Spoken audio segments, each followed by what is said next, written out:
Israel और Iran के बीच युद्ध 7वें दिन भी जारी है। बुधवार देर रात और गुरुवार सुबह दोनों ओर से ताबड़तोड़ हमले किए गए।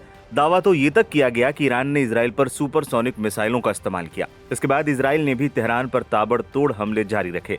इजरायली डिफेंस फोर्स ने एक बार फिर से ईरान की न्यूक्लियर साइट्स पर हमला किया है। इसके साथ ही और भी सैन्य ठिकानों को निशाना बनाया गया है।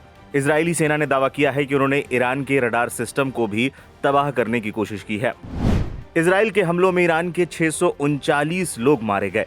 अब तक इजराइल के हमलों में ईरान के 639 लोग मारे गए हैं और 1329 लोग जख्मी हुए हैं। अमेरिकी स्थित ह्यूमन राइट्स ग्रुप का कहना है कि इजरायली हमलों में 239 ईरानी नागरिक मारे गए हैं, जबकि 126 सुरक्षा बलों के जवानों की मौत हुई है। बुधवार को भी सुबह से ही दोनों देशों के बीच हमले जारी हैं। वहीं ईरान ने तो बैलिस्टिक मिसाइलों की बौछार शुरू कर दी है। ईरान के मिसाइल हमलों को बहुत हद तक रोकने के दावे इजराइल कर रहा है। इजरायली सेना का दावा है कि उनका एयर डिफेंस सिस्टम बहुत अच्छे से काम कर रहा है। ईरान के अराक हेवी वाटर रिएक्टर पर हमला। इजराइल ने ईरान के अराक हेवी वाटर रिएक्टर पर हमला किया। हमले के कुछ घंटे पहले ही इजरायली सेना ने अराक और खोंडाब शहर के लोगों को इलाका खाली करने की चेतावनी दी थी। मीडिया रिपोर्ट्स में दावा किया गया है कि अराक में हेवी वाटर रिएक्टर है। ये फैसिलिटी ईरान के न्यूक्लियर प्रोग्राम का एक अहम हिस्सा है। इसके साथ ही अराक में बड़े पैमाने पर हथियारों का उत्पादन होता है।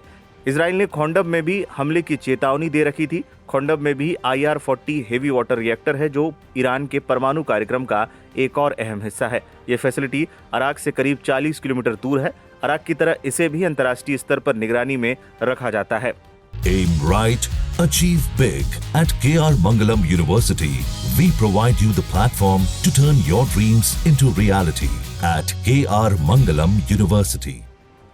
इजराइल ने बुधवार को पूरे दिन तेहरान के कई इलाकों में बमबारी की। तेहरान के कई इलाकों में धमाके की आवाजें सुनी गई। इस दौरान आसमान में काले धुएं का गुबार छाया रहा। इजराइल ने इसके साथ साथ साइबर अटैक भी किए हैं और कई बैंक्स को हैक कर लिया। दावा किया जा रहा है कि इस दौरान हजारों घरों को जमींदोज कर दिया गया। इसके साथ ही ईरान के कई महत्वपूर्ण जगहों पर भी इजराइल ने बमबारी की है। ईरान ने एक साथ दागी 25 मिसाइल।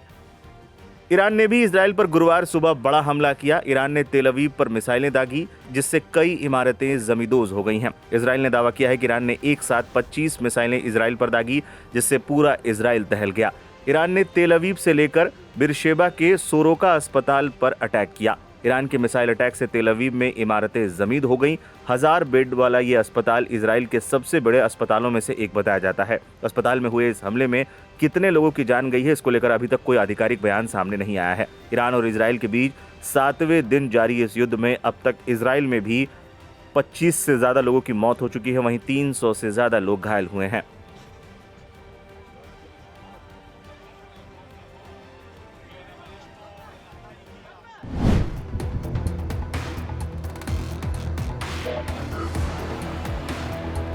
मिडिल ईस्ट धीरे धीरे एक बड़ी जंग की ओर बढ़ रहे हैं। इजराइल और ईरान के बीच जंग 7वें दिन भी जारी है। इजराइल के हमलों में ईरान में अब तक 639 लोगों की मौत हो चुकी है।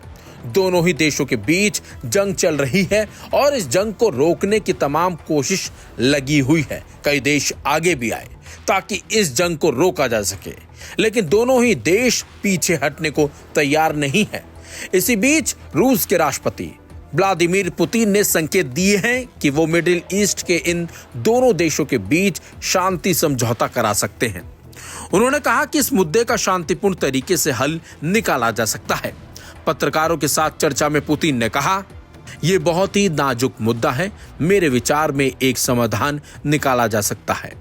मीडिया रिपोर्ट्स के मुताबिक पुतिन ने यह भी कहा कि ईरान के साथ संघर्ष बढ़ने के बीच वो लगातार अमेरिका के राष्ट्रपति डोनाल्ड ट्रंप और इजराइल के साथ संपर्क में बने हुए हैं।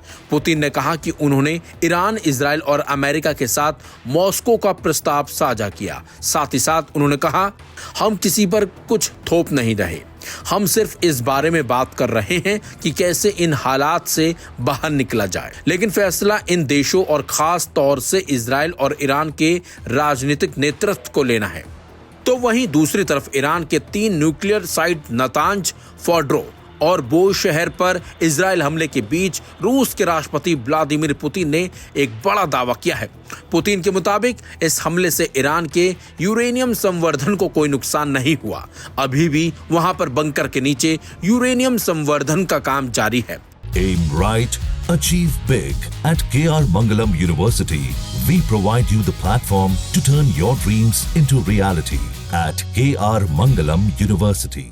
पुतिन ने कहा कि वो शहर में रूस के 200 कर्मचारी काम कर रहे हैं। मैंने उन सब से बात की है। मैंने इजराइल से भी बात की और कहा कि मेरे लोगों पर कोई अटैक ना हो, जिस पर इजराइल ने मुझे इस बात का आश्वासन दिया है कि रूस के लोगों पर ईरान में कोई अटैक नहीं होगा।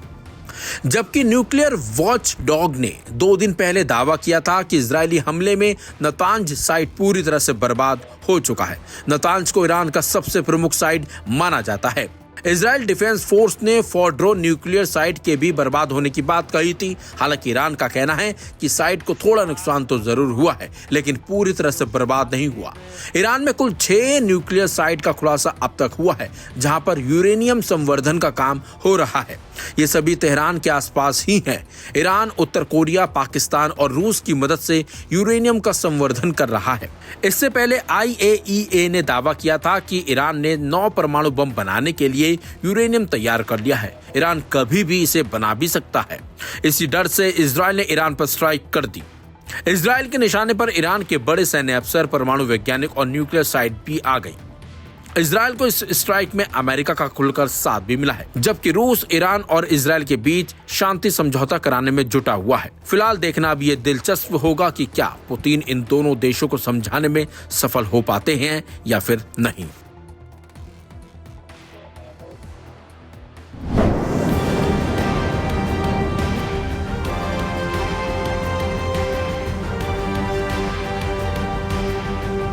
इजराइल अपने एयर डिफेंस सिस्टम पर काफी भरोसा करता था।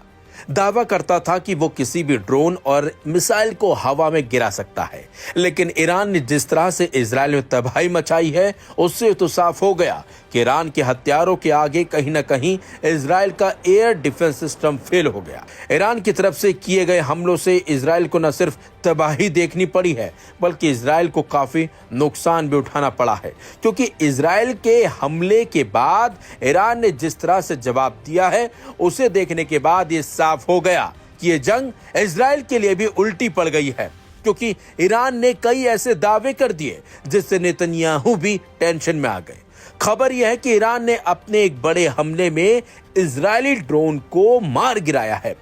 बताया जा रहा है कि ईरान ने कथित तौर पर 17 जून को इस्फहान क्षेत्र में $5 मिलियन की कीमत का एक इजरायली ड्रोन गिरा दिया। ईरान के सरकारी प्रसारक इरिब ने गिराए गए इजरायली ड्रोन का वीडियो प्रसारित किया है।